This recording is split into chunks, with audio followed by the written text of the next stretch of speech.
Welcome, Transformer fans. My name is Composite Enerjoe, and today's review is on the Transformers Revenge of the Fallen Voyager class Demolisher.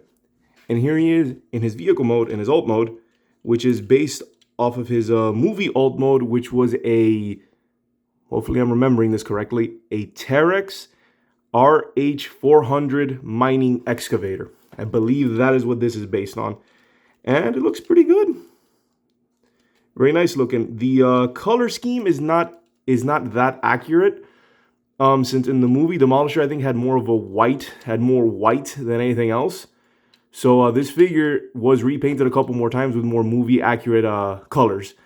But this is the I think the original release, which had this white with a lot of red. So this is a weird. The color wise, it's I guess a mix of Demolisher and Scavenger. Weirdly enough. But yeah, which is kind of fitting since they both share a body type. But yeah, so this is Demolisher in his vehicle mode. The treads are made of actual rubber, which surprised me, but they do not move, so he doesn't roll. No wheels, no nothing, but he does have rubber treads, which is nice. And since this is a Revenge of the Fallen figure, he does have a Mecha Live gimmick or feature, which is this little drum thing, which is on both sides. When you move the arm, it causes this drum to move. Both sides have its own.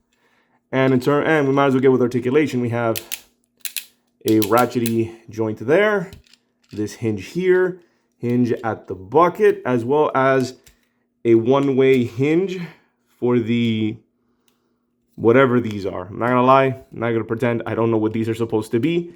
So let's just say the metal prongs or whatever.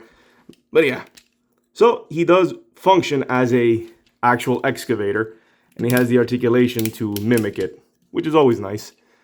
And that's about it. Well, these pieces here also move, but they're basically for transformation. I have them tucked away in the back like so. And speaking of which, let's get on to the transformation into his very unique robot mode. So what was the first step here? I think you have to move these back. Bring this down, we'll bring this up, fold it, and then tuck it in. Fold it.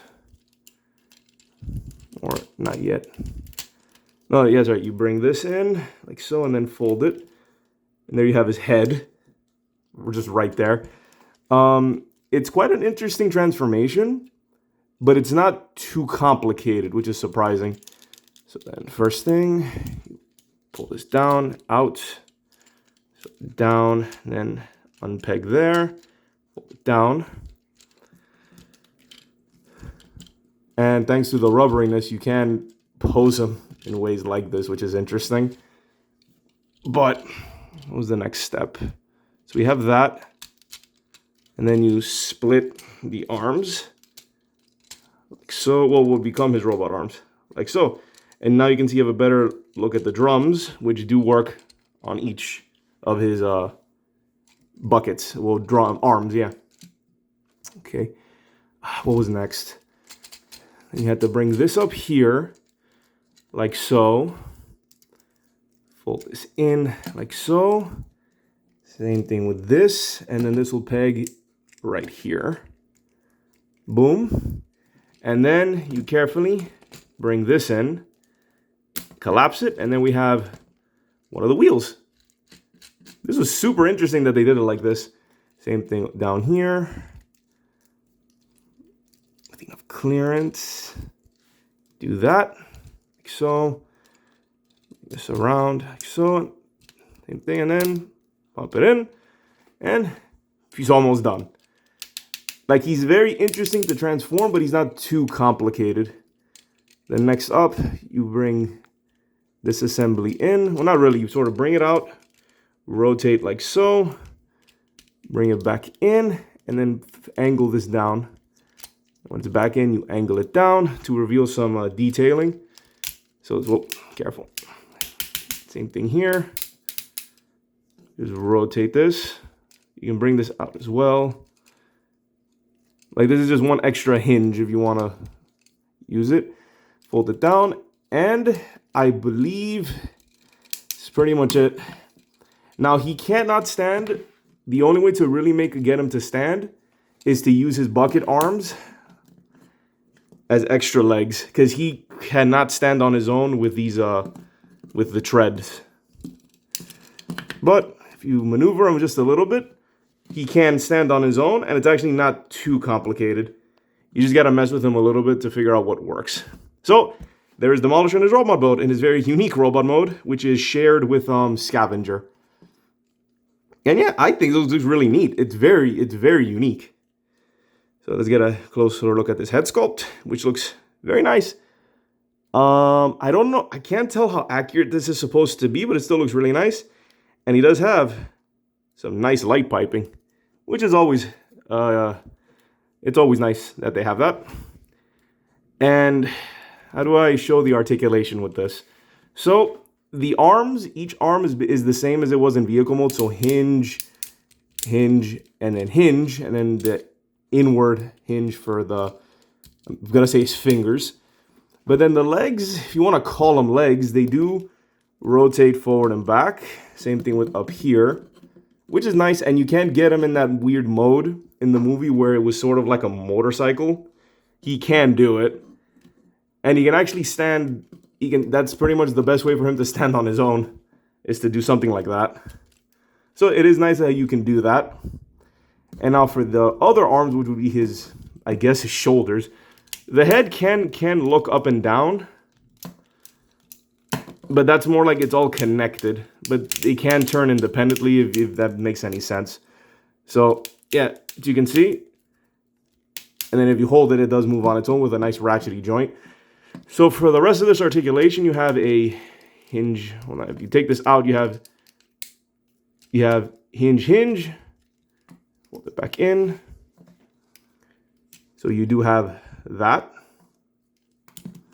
Same on the other side, and that's pretty much it.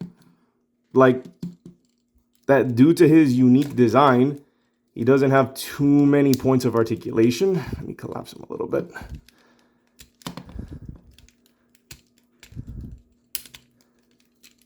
Let me extend them out a little bit. Okay.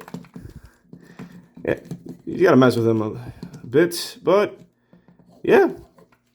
So yeah, due to his unique robot mode, he doesn't have too many points of articulation, but I still think he's a really interesting figure. I still personally like him. He's really neat. That's all I can really say. Like I said, you gotta really mess with him to get him to stand, but it does work. And I don't know why this is giving me issues now. It should be lined up correctly.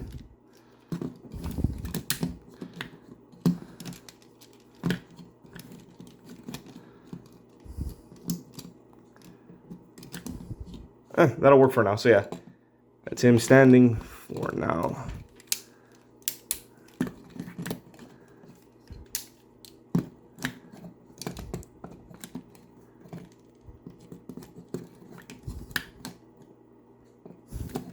Let's forward a bit. There we go. So yeah, all you gotta do is mess with it. But he can stand on his own. You just have to use his arms as extra legs, if you get what I mean. So I kind of messed with him a little bit too long. So here is a size comparison with Ratchet and Cliff Jumper. Thankfully he's very tall thanks to this extra piece, but he's fairly large. I think compared to other figures in his line, he is smaller, but I think he's roughly the size of one of the more recent Voyager figures. If not, he's bigger than some of the more recent Voyager figures. Not to throw any shade or anything. But yeah, so overall, I think this is a nice little figure. He's unique, so I think he makes him worth having. But I can see a lot of play value in him. So it's very nice, and I think he looks really neat. So yeah, what else can I really say? Yeah, it's a nice solid figure. Recommend him. I know he's not like his big brother Scavenger, but I think he still serves, well, he still has a place since he has the extra articulation and the extra features that Scavenger doesn't really have. If I remember correctly, the Studio Series leader Scavenger can't really move these pieces too much. They're kind of just stuck there. But this one has that articulation, which is nice.